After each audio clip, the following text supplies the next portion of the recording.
ପ୍ରାର୍ଥନା କରି ଦୁଃଖ ଜଣାଇବା ସମୟରେ ଆମେ ନିଜେ ଅନୁଭବ କରୁ ଯେ ଆମେ ଏକାକୀ ନୁହେଁ, ଆମ ସହିତ ଈଶ୍ୱର ରହିଛନ୍ତି। ଆମ ଦୁଃଖ ବାଣ୍ଟି ହୋଇଗଲେ ତାହା ହାଲୁକା ହୁଏ। ଜଣେ ସବୁ ଦୁଃଖ ସହିବା କଷ୍ଟକର। ଆମର କେତେକ ବ୍ୟକ୍ତିଗତ ଦୁଃଖ ରହିଛି ଯାହାକୁ କୌଣସି ବନ୍ଧୁଙ୍କ ପାଖରେ କୁହାଯାଇ ପାରିବ ନାହିଁ, ଅଥଚ ଈଶ୍ୱରଙ୍କୁ ନିର୍ବିଚାରରେ କହିହେବ।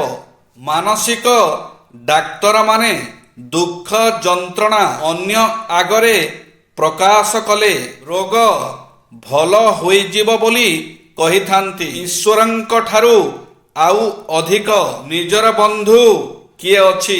ଯେଉଁ କର୍ମ ବିଧି ବିଧାନ ପୂର୍ବକ କରାଯାଏ ତାହାକୁ ଶୁଭ କର୍ମ କହନ୍ତି ଏବଂ କାମ, କ୍ରୋଧ, ଲୋଭ, ଆସକ୍ତି ଇତ୍ୟାଦିର ବଶବର୍ତ୍ତୀ ହୋଇ ଯେଉଁ ଶାସ୍ତ୍ର ନିଷିଦ୍ଧ କର୍ମ କରାଯାଏ ତାହାକୁ ଅଶୁଭ କର୍ମ କହନ୍ତି।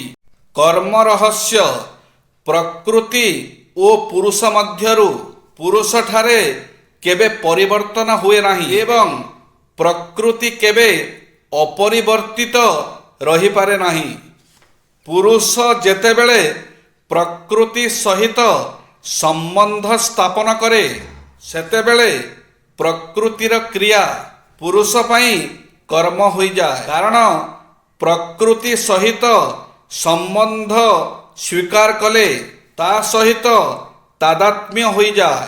ତାଦାତ୍ମ୍ୟ ହୋଇଗଲେ ପ୍ରାପ୍ତ ପ୍ରାକୃତ ବସ୍ତୁଗୁଡ଼ିକ ପ୍ରତି ମମତା ହୁଏ ଏବଂ ସେହି ମମତା କାରଣରୁ ଅପ୍ରାପ୍ତ ବସ୍ତୁଗୁଡ଼ିକୁ ପାଇବା ପାଇଁ କାମନା ଜାତ ହୁଏ। ମମତା ଓ ତାଦାତ୍ମ୍ୟ ଥିବା ପର୍ଯ୍ୟନ୍ତ ପ୍ରକୃତିରେ ଯାହା କିଛି ପରିବର୍ତ୍ତନ ରୂପକ କ୍ରିୟା ହୁଏ ତାହାର ନାମ କର୍ମ।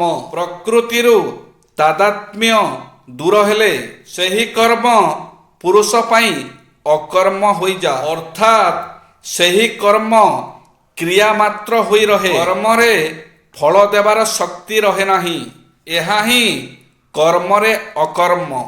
ପ୍ରାର୍ଥନା ଦ୍ୱାରା ମନ ଶାନ୍ତ ହୁଏ ଏବଂ କର୍ମ ଶକ୍ତି ବଢ଼ାଇଥାଏ। କର୍ମର ପ୍ରଥମ ପାହାଚ ହେଉଛି ପ୍ରାର୍ଥନା। ପ୍ରାର୍ଥନା ଭଳି ବଳଶାଳୀ ଶକ୍ତି ଦ୍ୱାରା ଈଶ୍ୱର, ଯୀଶୁ, ବିଷ୍ଣୁ, ଆଲ୍ଲାହ ବା ଯେ କେହି ହୁଅନ୍ତୁ ତାଙ୍କ ସହିତ ସମ୍ପର୍କ ସ୍ଥାପନ କରନ୍ତୁ।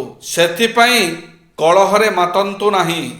ଆପଣଙ୍କୁ ଯିଏ ଗୋଇଠା ମାରିଲା କିମ୍ବା ସମାଲୋଚନା କଲା ସେ ନିଜର ପ୍ରାଧାନ୍ୟ ବଢ଼ାଇବା ପାଇଁ ଏପରି କରିଛି ବୋଲି ଭାବନ୍ତୁ, କାରଣ ସେ ଆପଣଙ୍କର ଭଲ କାମ ଏବଂ ପ୍ରଶଂସାକୁ ସହିପାରୁନାହିଁ।